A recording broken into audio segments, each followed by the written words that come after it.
Lee Bennett would like to know if there's a different approach on the road lake to the main lake. Well, the main difference is there are absolutely no nuisances in the road lake. The main lake has still got bream in it, so you can't use pellets.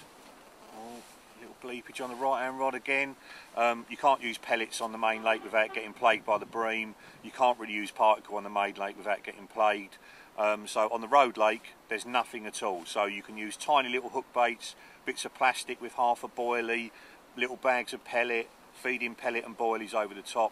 We're not allowing corn and that sort of thing to start off with any particles on the road lake, just to get more calories in the fish so they grow faster.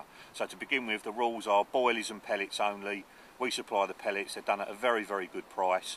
If you want to catch the bigger fish in the road lake, personally, I would just use a scattering of boilies. I wouldn't put any pellets in at all. If you want to get loads and loads and loads of runs and you don't want to spend as much money on your bait, then use pellets and you'll be wading through the upper doubles, the 20s, you know, and I'm sure you'll catch a few 30s as well.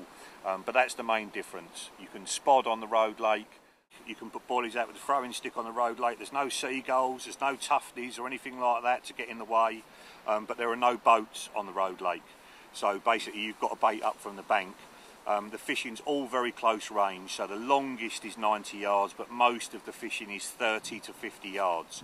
So we've bought the lake because it's that much easier to fish than the main lake. You don't have to fish at long range, and it suits people that are going to France for the first time or just want to get loads of bites.